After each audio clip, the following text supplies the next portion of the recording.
Assalamualaikum warahmatullahi wabarakatuh.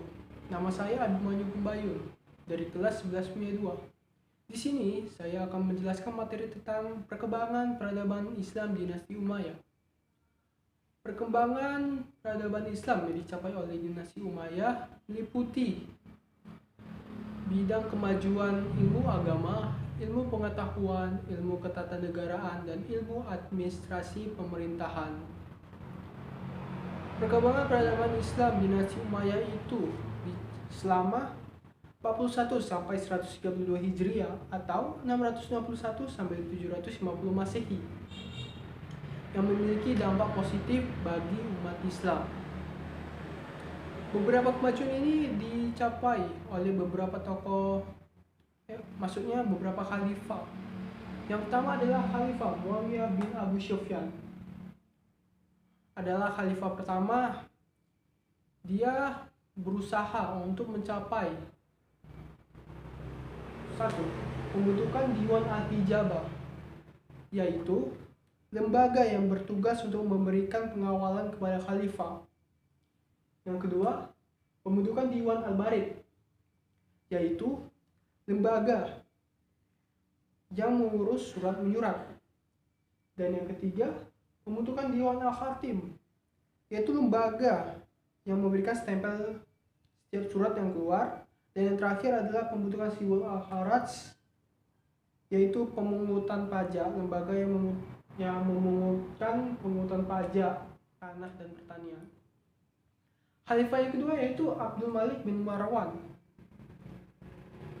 Pada masa pemerintahan Abdul Malik bin Marwan ini disibukkan oleh berbagai permasalahan umat Islam.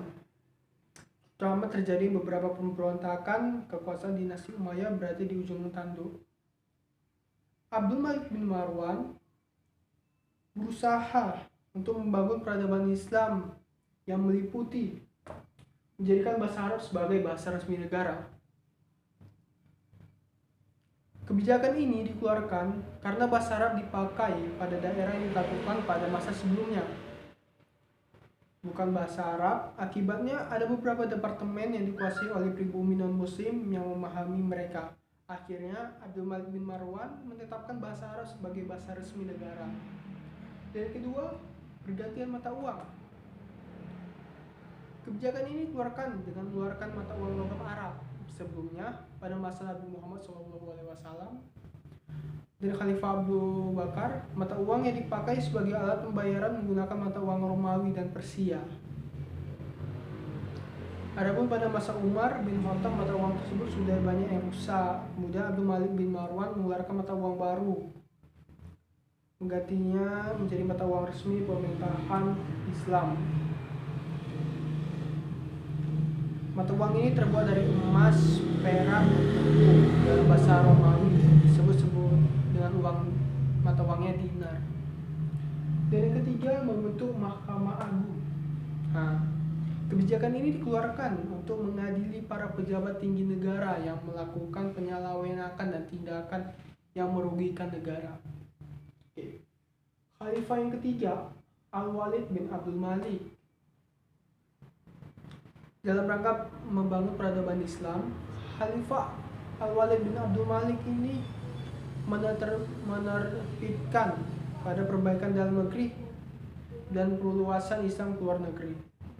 Kebijakan dalam negeri, Khalifah Al-Walid bin Abdul Malik memberikan jaminan sosial dan pendidikan bagi anak yatim dan penderita cacat. Selain itu, Khalifah juga memberikan dukungan dan jaminan khusus bagi para penderita cacat. Dan kebijakan luar negerinya itu, Khalifah Walid bin Abdul Malik adalah menaklukkan wilayah kekuasaan Islam. Di antara wilayah yang berhasilnya ditaklukkan adalah Asia Tengah, Indo-Pakistan atau anak benua India, Afrika Utara, dan Spanyol di Eropa. Khalifah berikutnya yaitu Umar bin Abdul Aziz. Umar bin Abdul Aziz tak lama mengaku jabatan sebagai khalifah. Ia berhasil membangun peradaban Islam yang cukup gemilang. Dia berhasil memberikan pelayanan yang prima kepada masyarakat. Contohnya, menghapus kelas-kelas sosial antara Muslim, Arab, dan Mawali atau non-Islam atau Islam non-Arab. Yang kedua, mengembalikan uang pensiun anak yatim para pejuang perang. Yang sebelumnya perang diberikan uang pensiun. Dan yang ketiga, menghidupkan kerukunan dan toleransi beragama. Ini yang dicapai oleh Umar bin Abdul Aziz. Dan yang berikutnya, mengurangi beban pajak atas penganut Kristen. Dari 2000 keping menjadi 200 keping. Melarang pembelian tanah non-muslim kepada umat Islam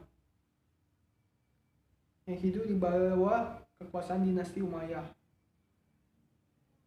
Dan yang terakhir nih, membukukan hadis. Kebijakan ini diambil oleh Khalifah Umar bin Abdul Aziz atas pertimbangan banyak ahli hadis yang gugur dalam masa peperangan. Jadi dibukukan supaya tidak hilang hadis-hadis tersebut. Oke, yang terakhir, Khalifah Hisham bin Abdul Malik. Semasa masa pemerintahannya yang cukup damai dan disibukkan dalam menyelesaikan permasalahan konflik dan perselisihan. Si Hisham bin Abdul Malik ini mewujudkan sikap toleransi antara umat Islam dan Yahudi. Itu adalah impiannya yang saat ini diwujudkan olehnya. Perkembangan peradaban Islam pada masa Hisham bin Abdul Malik merupakan masa kritis bagi dinasti Umayyah. Tetapi ia mampu mempertahankannya. Hisham berhasil membangun sejumlah sumur yang banyak manfaatnya bagi musafir ke Mekah dan pembangunan pabrik senjata di Afrika Utara. Ya, disinilah 5 tokoh yang menjadi pusat perkembangan peradaban Islam dinasti Umayyah, yaitu Muawiyah bin Abi Sufyan, Abdul Malik bin Marwan, Al-Walid bin Abdul Malik, Umar bin Abdul Aziz, dan Hisham bin Abdul Malik. Oke, kurang lebih saya mohon maaf. Pada Allah saya mohon ampun. Wabillahi taufiq wal hidayah. Assalamualaikum warahmatullahi wabarakatuh. Aduh.